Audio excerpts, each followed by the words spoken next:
Welcome back. All right, so kind of an early night for me tonight, and for a review as we get into, well, the West went in tonight and they laid down the law mostly on the East, almost entirely, but not quite.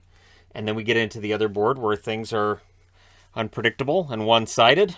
Okay, one might have been a little bit predictable, but anyways, we're going to start things off with Anaheim and Boston. And maybe Anaheim getting away from home, best thing that could happen to them. So it's Gibson versus Rask in this one. First minute, the Ducks have a power play. That was killed off. Carlo has a chance that's saved, but the shots are 5-1 for the Ducks in 4 minutes. And, much like the game against Winnipeg, Boston doesn't start off well. So, DeBrusk has a net drive that's defended. The Bruins get some zone time, but they're still stuck on one shot. The Ducks then get a power play and they score on it. It's a goal that originally was given to Getzlaf, but it's now been awarded to Grant. He gets the goal from Getzlaf and Lindholm at 9:59. Bruins get their second shot shortly after that. Then Pastrnak has a blast that's saved. Rask gets a quick whistle on a puck he didn't completely have. There's a scrum afterwards on that as well. But we go into the second period with it 1-0 Anaheim. Early power play for the Bruins. Pastrnak then with a rush chance. That was denied. There's a shorthanded chance for Lundestrom, and he doesn't miss on the second shorthanded opportunity. He scores from Lindholm at 1:28. And that was on a breakaway after a turnover. So overall, rough period. He puts that one through Rask as well. That's where Boston probably needed a save. Ducks kill off the rest. Coyle then with a behind-the-net attempt. That's saved by Gibson. But then Pastrnak with his 12th goal in January. He scores from Nosek and Foligno at 7:47. We then get a fight between Carrick and Foligno. And the Ducks then go back to a 2-goal lead. It's Getzlaf from Raquel at 11:04. The Bruins try to answer, but the Ducks are really limiting the chances that the Bruins are getting at this point in the game. Bruins get a power play. Pastrnak with a blast that won't go. Hall has a chance that's saved. His next chance is not. He scores the power play marker from Marchand and Bergeron at 15:52. The Ducks then try to answer, but we go into the second intermission, heading into the third, with the score 3-2 in favor of Anaheim. And the Ducks, 14-2-1 when they're leading after 2. That record gets a little better today. Ducks get a power play. It's killed off. The Bruins were handing the puck over a lot. There was a lot of turnovers. They weren't able to get a lot of passes, so they get that first pass, sure. The second pass, Anaheim's in the middle of it. Terry scores from Shattenkirk and Fowler at 6:12. He just wired it home. And every time the Ducks got a prime chance, it's in the net. So it seemed. Mahura gets hurt after a crash into the post. He was helped off. The Bruins press at the half, but it's Patterin scoring his first of the season from Zegras and Raquel at 10:58. The Bruins would score later on in the period. It's Howla from Riley and Pastrnak at 16:28. The Bruins did pull the goaltender, but they're not coming back and winning this one. Anaheim 5-3 winners. They go to 21-16-7 with the win. Boston drops to 24-13-2 with the loss. So the shots in this one, 11-5 Anaheim in the first, 10-9 Boston in the second, 11-7 Boston in the third. Final shots, 27-26 for the Ducks. Power plays, Anaheim 1 for 3, Boston 1 for 2. The hits were 30-25 for Boston. Gibson saves 23 out of 26. Rask saves 22 out of 27. Rough night for Tuukka. His numbers have not been good through his first 4 games back. He's 2-2 now. And again, Swayman's down in the AHL, and I'm trying to grasp what's going on here. But anyways, because again, it was the Bruins were trying to fix their goaltending problem that I still don't think they really had, and now they kind of do. So, yeah, that's where we're at. It's fine. It's all fine. It's no problem. Dog and fire. So, LA in against the New York Rangers up next. Quick versus Shesterkin. The Cylon helmets in full effect for the LA Kings. You'd look silly with those beautiful jerseys if you didn't wear those ridiculous helmets. Early press by the Kings. Fox fires one wide then as the Rangers press. 8 minutes into this, though, the shots are 3-1 for the Kings. So much like against Arizona, the Rangers slow starters tonight. Kings get a power play. That's killed off. There's a press by the Kings after it ends. Schneider with some shot blocking. He's looked good as a rookie. New York Rangers stuck on one shot, though. Brown gets denied. His rebound then is missed wide. Rangers get a power play. Lemieux hit from behind, and it's reviewed, and they decide it's a 5 minute. So he has some unkind words for the officials as he leaves, but he's done for the night. We get 2 minutes of 4-on-4, and then the Rangers get a 3-minute power play. Lizotte has a beast mode moment where he's ragging the puck and Trouba ends him. And then there's a power play goal. It's Kreider from Fox and Panarin at 19:58. So the Rangers, very last moments, they score to go up 1-0. Second period, 1:16 of a Rangers power play to start the period. Kings did kill off the rest of it. We then get a press by the Rangers at 2.5 minutes. The Kings press back, but they're kept to the outside. Panarin to Strome. Jonathan Quick saves on that. And then Lizotte ties things up for LA from Anderson and Moore at 11:55. Mikey Anderson heating up scoring-wise. Kings then press for another. The Rangers get a power play. Zibanejad has a blast that's saved. That's killed off. We get a crossbar for Panarin. With 1 minute and 19 seconds left, the Kings get a power play, and it's a 4-minute power play. During the first half of it, the Kings score. It's Iafallo from Kopitar and Kempe at 19:21, and he roofed it, so the Kings stay on the power play.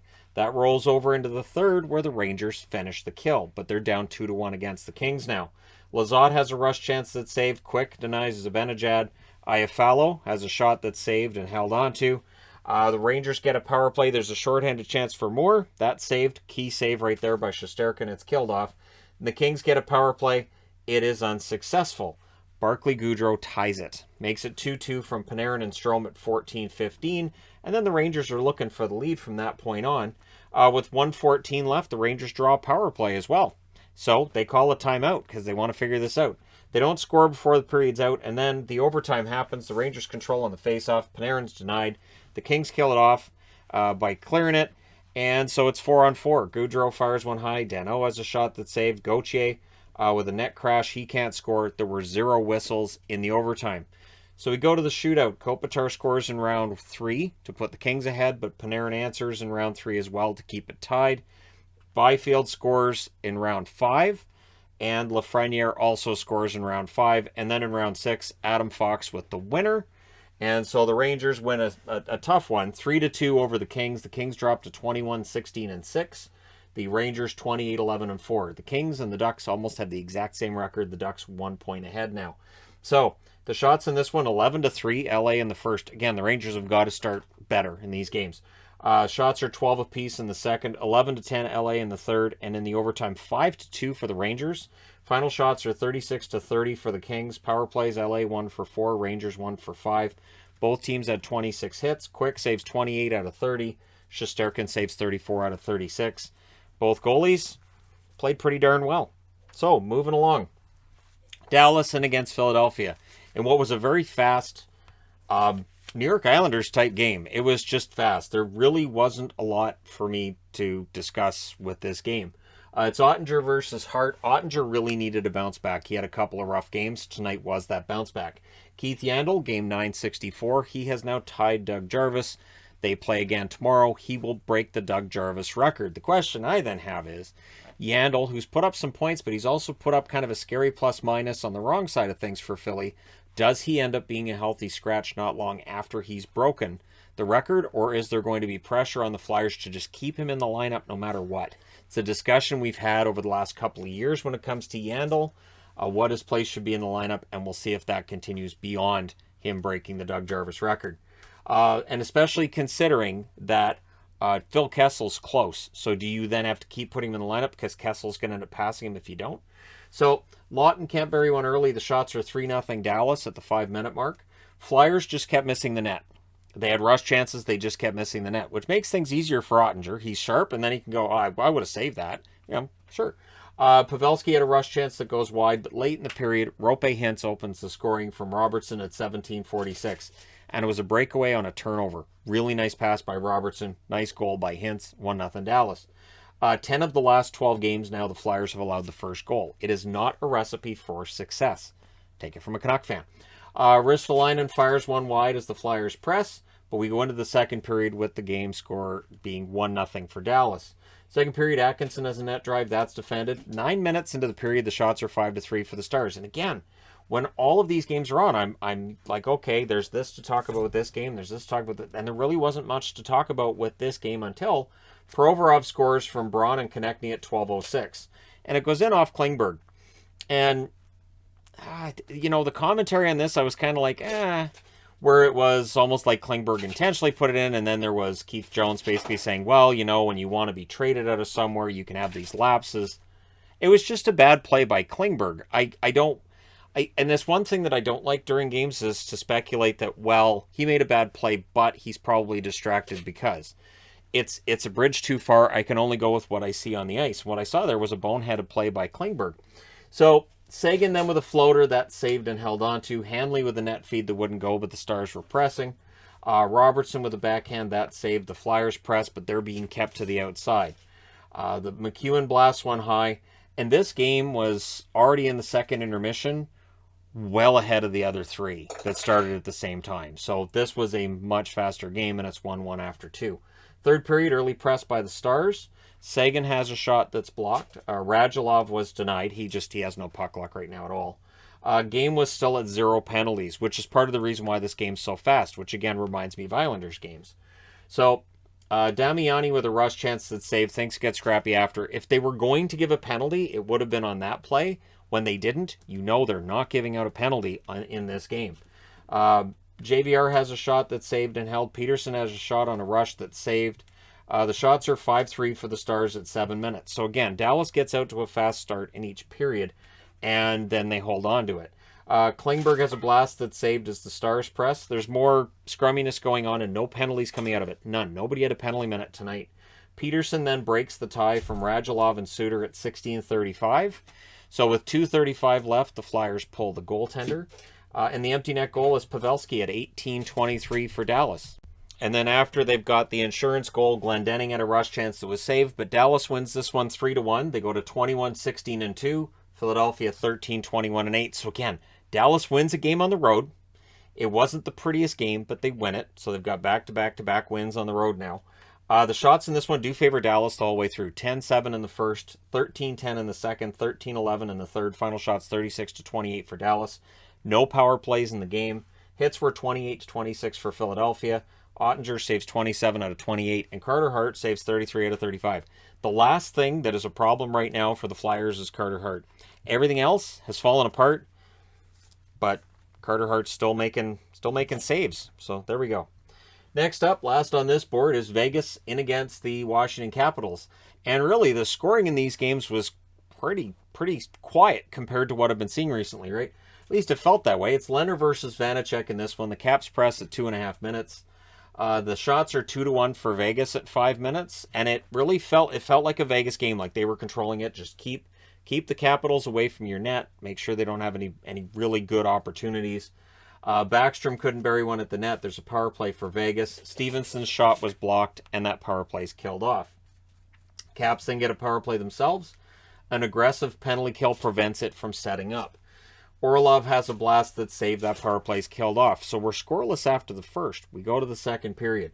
Early chance for Vegas. The shots 5 minutes into this period are in favor of Vegas 3-2. So again, Vegas off to a good start on the road, not letting the Capitals get much. And then Amadio opens the scoring from Howden at 5:29 for Vegas. So again, this is one of those, well, it's not one of their top guys. We've kept them off the board, but they're down by 1. Caps get a power play, and then we get 1:57 of 5-on-3. And this is really where the game turns, right? It's a delayed game call. 3 seconds into that first power play makes it 1:57 of 5-on-3. Vegas kills it off. And from there on, again, Washington's power play is now directly costing them games. And it felt like after that's done, all right. Carlson has a rush chance that's saved. There's a power play for Vegas. Dodonov was denied and close. That was killed off. Vegas presses with 7 minutes left. They get themselves another power play. That was killed off. Carrier then with a net drive. That saved with 14.1 seconds left in the second period. The Capitals get a power play. So to start the third period, Vegas kills that off. Caps press after. They had some more pressure later on that draws them another power play. The shots are 9-0 for the Capitals 9 minutes into the period. They just can't get one by Leonard. Leonard, best game he's had all year. No doubt in my mind. It's also a road game, which leads you to wonder, would Leonard be better as a road goaltender right now than at home? Or are there nerves when he's at home that he doesn't have on the road? Questions, right? So McMichael hits the side of the net on a rush chance he had. The first shot for Vegas comes with about 8 minutes left in the period. And then they had a better second half. They did a pretty good job of keeping the puck in the Washington end. Hathaway has a blast that's saved. Vegas ices it with 1:37 left. So on the icing, Washington also pulls the goaltender, and they don't call a timeout, trying to maybe take advantage of some tired Vegas Golden Knights. They don't.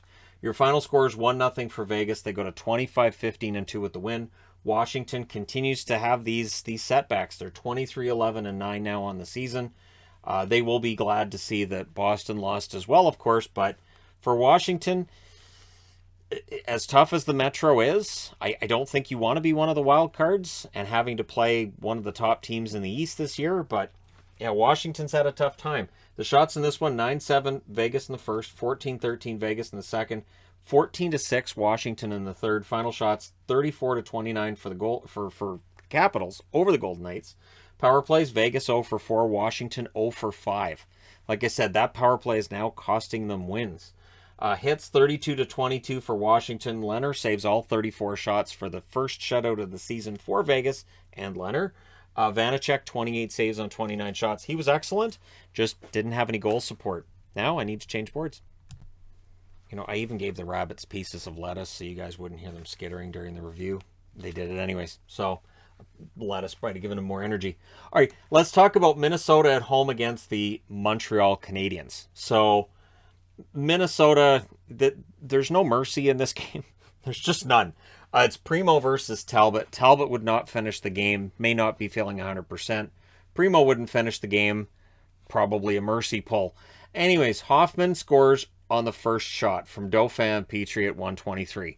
Perfect start for the Montreal Canadiens. They're up 1-0. But at 3:04, Spurgeon scores from Goligoski and Greenway. So right away, Minnesota comes back and scores. Habs try to answer. Greenway can't bury one as the Wild press. Hartman has a shot that's blocked. Some back and forth chances at 7 minutes. But 7.5 minutes into this period, Minnesota already has 10 shots. And they're not like all from a distance or anything. Then at 9:22, Foligno makes it 2-1, gives Minnesota their first lead from Greenway and Merrill. The Wild then get a power play after that. There's a net feed to Foligno. That wouldn't go. Dumba's blast was saved, and it's killed off. So it's still 2-1, and Primo's trying to keep him in it. Habs get a power play. It then becomes a 4-on-4. Everything gets killed off, but with 1:04 left, the Habs get another power play. There's a shorthanded chance for Goudreau. That wouldn't go. The Wild finished the kill in the second period. Montreal came into this game, I think it's 5 games in a row they had a power play goal. That run ended tonight. There's a 2-on-1 for the Wild that fizzles. Eriksson X then denied, but at 4:01, Dewar scores his first NHL goal from Sturm and Goligoski at 4:01. And then he wasn't satisfied just with the goal. He wanted a helper as well, and he gets that 22 seconds later on a goal by Sturm. So Sturm scores from Dewar and Spurgeon at 4:23. And yeah, it is a rout now. It's 4-1. Habs call a timeout. The Wild get a power play, unsuccessful. Anderson with the net drive. The Wild break it up, but in the last 30 seconds, the Wild add to the lead. It's Zuccarello from Kaprizov. So yeah, that makes it 5-1. We're going into the third. Kaprizov with a break. He fires high as now McNiven's in net. So his first look is Kaprizov on a breakaway. However, Pitlick would get a goal from Paquette and Evans at 4:24. So Pitlick against his former teammates gets one to make it 5-2. But the Wild would get a power play and they score on it. And it's Boldy scoring from Kaprizov and Zuccarello at 6:04. That's 100 career points for Kaprizov. His first 100 of what should be many hundreds of points that he puts up in his career. And so, yeah, that continues the onslaught. Boldy's next shot was blocked, but then Jordy Ben scores his first of the season from Sturm and Duhaime at 9:58. So Nico Sturm with a 3-point night. So that was during a Habs line change, too. It was a bad line change, and so Ben's like, all right, and he just leans in and buries it. Power play then for the Wild. That was killed off, but at 15:12, Kevin Fiala rounds out the onslaught with the 8th goal of the night for the Minnesota Wild from Goudreau and Boldy. And things get scrappy with 10.5 seconds left because Pizzetta threw a hit on Dumba. I didn't think it was that big or bad of a hit, but they were upset. And then there was another scrappiness going on, like 5.8 seconds left. So, yeah, that ends it. Minnesota wins 8-2. They go to 25-10-3 with the win. Montreal drops to 8-26-7 with the loss. The shots in this one, Minnesota, 21-8 in the first, 11-7 in the second, and they laid off in the third, still scored 3 goals on 7 shots. Montreal had 6. Final shots 39-21 for Minnesota. Power plays, Montreal 0 for 2, Minnesota 1 for 5. The hits 33-27 for Montreal. Primo saves 27 out of 32. McNiven in relief saves 4 out of 7. Talbot saves 14 out of 15. Kakkonen saves 6 out of 7. And a pretty easy night for Minnesota. So hopefully Talbot's still, good to go, and there's no setbacks from tonight's game. Because when you don't finish the game when you got the lead, you have to wonder. It's probably fine. It's probably nothing, right? All right. Next up, almost last one. I'm trying to write down the time and all that too at the same time. So Colorado at home against Chicago. I thought Chicago did as well in the first period as you can do against Colorado. The problem being goals. So it's Fleury versus Francouz. Both goalies were tested early. Both goalies were very good in this game right away. Shots are 5-1 for the Hawks 4 minutes in. So Francouz is being tested a lot. Seems to appreciate that. Seemed to help his game. He settles out. Hawks with a 2-on-1. Gerard defends on that. Does not get to the net. The Avs press with 8 minutes left in the period. Hawks not giving the Avs much space. I thought they did a very good job of getting in the middle of the ice, breaking up passes, not letting that top line run them over. Francouz saves on a Lafferty chance with 19.1 seconds left in the first period. The Avs get a power play. So that rolls over into the second period. Francouz picking up on where he left off after the penalty's been killed off. Hagel misses on a rush chance. The Hawks are getting turnovers. They're getting opportunities in this game, just not able to bury them. Makar fires one high as the Avs press. Confer can't bury one. Jack Johnson's robbed, and you can feel the momentum starting to shift. Pressed by the Avs at 7.5 minutes. Kadri's shots are being saved. Power play for the Avs. Fleury making highlight reel saves during that power play until Kadri opens the scoring from McKinnon and Makar at 11:23. So Kadri continues his remarkable season. The Avs then press for another. The Hawks, though, they did get some pressure, go offside right in the middle of it. And it felt like they were building something, but the offside kind of killed it. Evenly played in the final 5 minutes as well. Rush chances for both teams. But we go to the third period. Early press for the Hawks. Francouz denies DeBrincat. O'Connor shot blocked while the Avs were pinned down early. The Avs did get it out. They did survive that. Makar then had a net drive that was defended. But at 6:41, beautiful goal by Rantanen. He just outweighs Fleury. He scores from Landeskog and Taves. It was a nice pass by Landeskog seeing Rantanen. It's as if these guys have played together for years and they know exactly where one another are going to be. Hawks try to answer. Kane was denied. McKinnon was then robbed in close. The Avs press with 9 minutes left. There's more pressure by the Avs. They're controlling, and not only that, but with the Hawks down by 2, now they've got to start taking some chances, which definitely led to some rush opportunities for Colorado, right? Hawks pull the goalie, and while they were trying to go for the empty net goal, the Avs go offside. But McKinnon put it into the net after the whistle. I don't know that he necessarily heard it or didn't, but you don't put it in the net after the whistle, so the Hawks have some words with him about that. So it's one of those hockey things. You just don't do that. So it's 2-0 on that. Kane then had a shot that was blocked, but yeah, they weren't going to get 2, and they didn't even get 1. So Colorado holds on, wins 2-0. They have 16 wins in a row at home, and yet people keep saying, well, yeah, but there's 16 wins in a row at home, but. And so, yeah, there's definitely a video topic to be had on that. Because they're now 29-8-3, and we're still going to see comments of, yeah, but who are they beating really? They're 29-8-3. They've won, 25 out of 32? Yeah, they're pretty good. The Hawks dropped to 15-20-7 with the loss. The shots 10-8 Chicago in the first, 15-7 for Colorado in the second, 6 apiece in the third. Final shots 29-23 for Colorado. Power plays Chicago 0 for 1. Colorado 1 for 2. The hits 22-19 for Colorado. Fleury saves 27 out of 29. He was excellent. Francouz saves all 23 shots for his second shutout already this year. So kudos to Francouz for getting it going. And both Francouz and Kemper have been playing well. The goaltending's rounding into form for the Colorado Avalanche. Just what the rest of the league wanted to hear. Now their goaltending's getting better. The one weakness you could look at, and their defensive numbers, their goaltending numbers, it all seems to be improving as the season rolls along. Last game of the night, Calgary at home against St. Louis. So what happened with St. Louis last night was they didn't have a very good game. They did not have a very good game against Vancouver, but they won it. And so it felt like they had the same game tonight that they had against Vancouver last night, but they were playing against a Calgary team that when you play that way, it's a bad combination if you're St. Louis. So it was Binnington versus Markstrom. Early save by Binnington, showing that Calgary was off to a good start. In fact, is all Flames for the first 4 minutes. However, St. Louis scores first. Bozak from Sundqvist and Costin at 5:10. So again, they get off to a slow start. They're not getting shots, but one of their first opportunities goes in. Could it be like last night? No. Zadorov answers. Really nice goal. Nikita Zadorov with his third of the year from Tkachuk and Goodbranson at 6:01. So less than a minute later, Calgary ties it. And then we get a power play for the Flames. Lindholm can't bury one. Tkachuk with the miss. There's a shorthanded Thomas break that he shot wide, but it's killed off. However, Tanev gets a goal. Christopher Tanev, he scores from Gaudreau at 12:46 and puts Calgary in the lead, and that's where they would stay. And that's after a big save on Tarasenko as well. So basically, Tarasenko's robbed by Markstrom, puck's the other way, Tanev gets a goal, and you're done. Then there's a too many men call, which was not a great call. Replay showed not a fantastic call. But on that power play, Flames are opportunistic. They score. Lindholm from Tkachuk and Gaudreau at 15:46. The Blues then get a power play, but Schnevich had a really good chance. That was saved. The power play's killed off. We go to the second period. Flames up 3-1. I'm not assuming anything because I know St. Louis can come back. I know a 2-goal deficit's not a big deal with St. Louis the way they've been playing lately. But eventually, if you keep ending up down after the first period, eventually those backup or those comebacks are going to kind of dry up.